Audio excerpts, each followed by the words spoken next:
Good afternoon, everyone. I would like to talk my Blue Sky project. In my project, I would like to investigate a new large field view 3D holographic display approach using wavefront shaping of light scattering fields. The holographic display can precisely tailor light fields.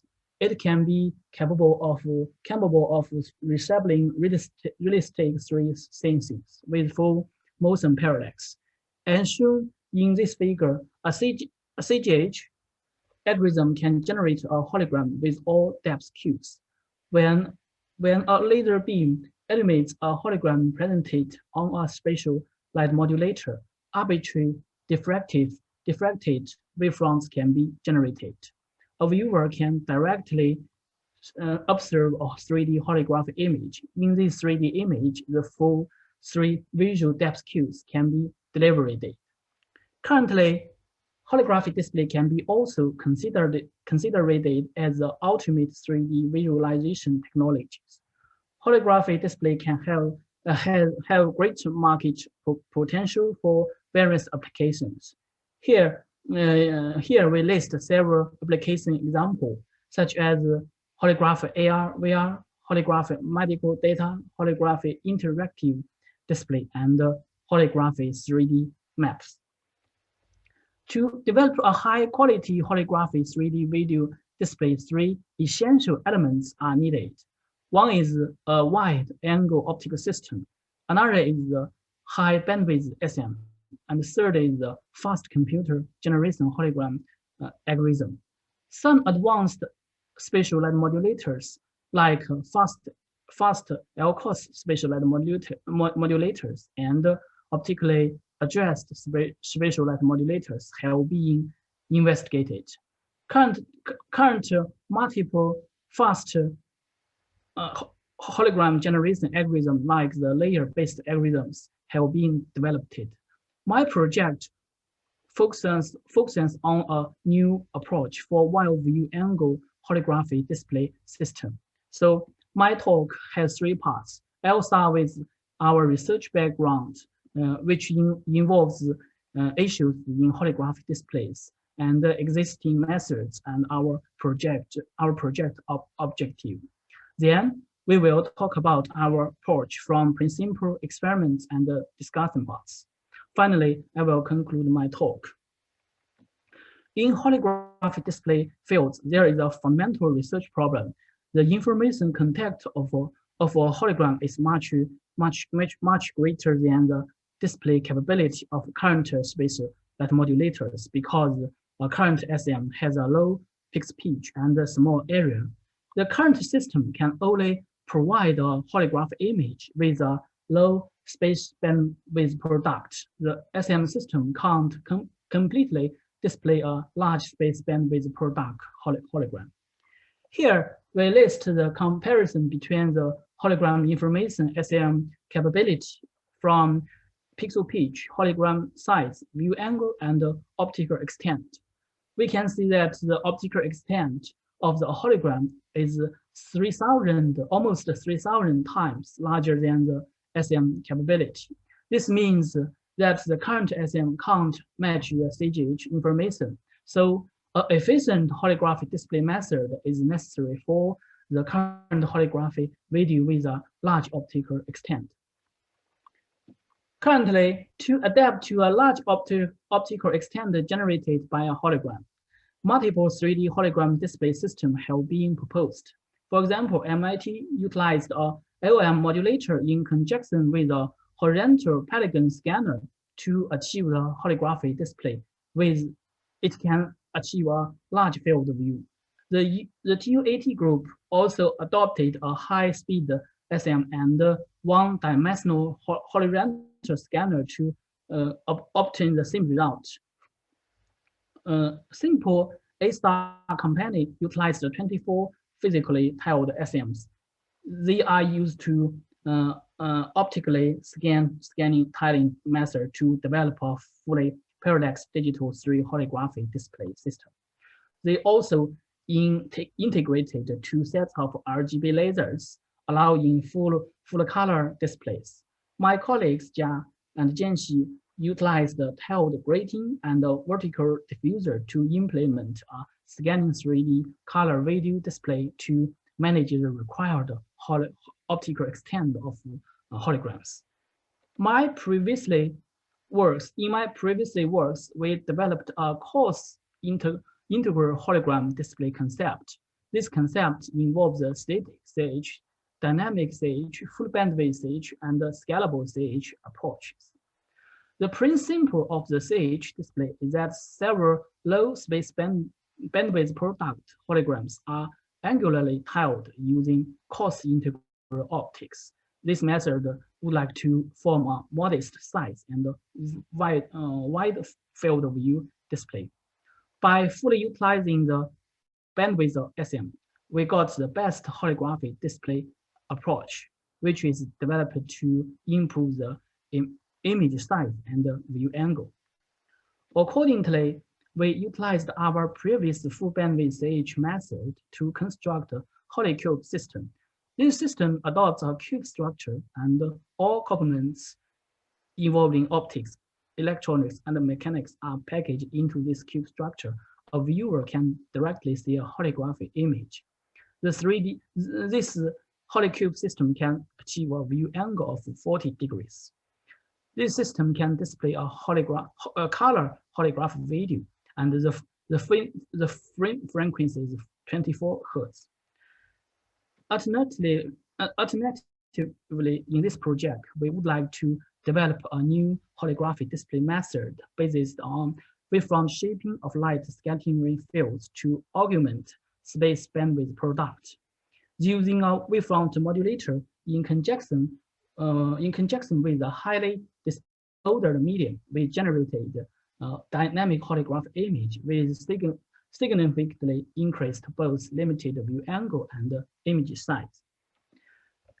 In common approach shown in this figure A, for a single wave modulator like spatial light modulators, deformable mirrors, and digital micromirror devices, the product of image area and view angle is constant at a given wavelength. For example, in a fully holographic display system, when we use a physical or virtual transform lens has a large focal length, the system will produce a large image area with a narrow view angle. Inversely, when we use transparent lens having a smaller focal length, the system will provide a view angle. However, this is achieved at the expense of decreased image area. In our approach, shown in figure B here, we utilize a complex media to replace the transform lens. We found that the relationship between the image size and the view angle is broken because the light scattering field results in the complete mixing of spatial frequency. Accordingly, this mixed effects can produce volume speckle fields, which cannot be directly used for the displaying image by itself. So we utilize the wavefront shaping to explore the random speckle fields for 3D holographic display with a high space bandwidth product. To validate the proposed concept, we experimentally demonstrate the enhancement of the space bandwidth product by generating optical focus. As shown in this figure, optical setup involves a forward path and backward path, which consists of a wavefront modulator, 4F relay optics, and a tube media lens, and imaging system, and a host computer. To generate the optical focus in a light scattering fields, the wavefront modulator modulating a wavefront impinging on the scattering layer, and the imaging system measure the cross-volume 2D images on specific focal plane, which is utilized to perform the interactive feedback algorithm through the backward path. This slide demonstrates our experiment setup, which include a software control platform and optics. The optical configuration is composed of laser optics, a wavefront modulator, 4F relay, and a camera. Here, we demonstrate the image results when a disordered lens is used, but with without wavefront shaping, the scattering fields cannot be imaged. When a disordered lens is used, but with the wavefront shaping, the scattering fields can be imaged. This results in indicate that the wavefront optimization can produce a tightly focused spot in the desired position. So the shaping of the light scattering fields can be used for the display. We also analyze the spaceband product of our approach. Here we provide the calculation equations of two methods. The only wavefront modulator method utilizes the product between the wavelengths and the pixel number to calculate the space bandwidth product. Regarding the wavefront modulator injection and the disordered medium, we use the input beam width, diffusion angle, and the diffusion distance to calculate the space bandwidth product. Based on these equations, we can see that our method can significantly improve the space bandwidth product compared with the case of using wavefront modulator. Finally, I will conclude my talk. To sum up, we talked about fundamental issues of space bandwidth products that exist in current holographic display system. Accordingly, I also introduced several advanced holographic display approach and our previous stage method. Then I demonstrated this project approach involving simple experiment setup, imaging results, and the space bandwidth product comparison. In future, we would like to go to a intersection to combine our approach with our previous stage method by utilizing large pixel number wavefront modulator like LCOS, SMO, and DMD to achieve the photorealistic three-dimensional holographic video display. Well, that's all presentation from me. Thank you very much for your attention. Thank you very much, Jin, and for the talk on a novel approach and on the important application. So the presentation is now open for questions.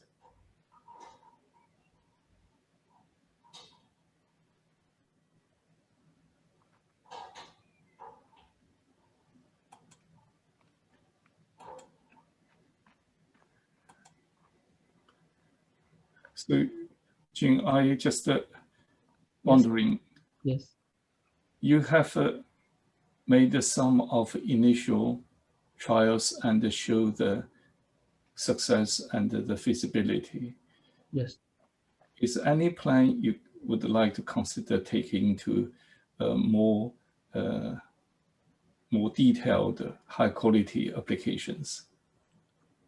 Yes, yes. And yeah, and one is the direction is we can use combine the my current disorder media to replace the my previous stage display. And this we can do reduce our system volume because my current disordered method can reduce the optical complements for a holographic display system. Yeah, in future, I would like to investigate integrated holographic display system. So if I can directly use this method to improve my previous results. Sure. Yes. Thank you very much. Sure. Is there any other questions? If not, let's thank Jin again for the nice talk. Thank you, Jin. Thank you, Professor.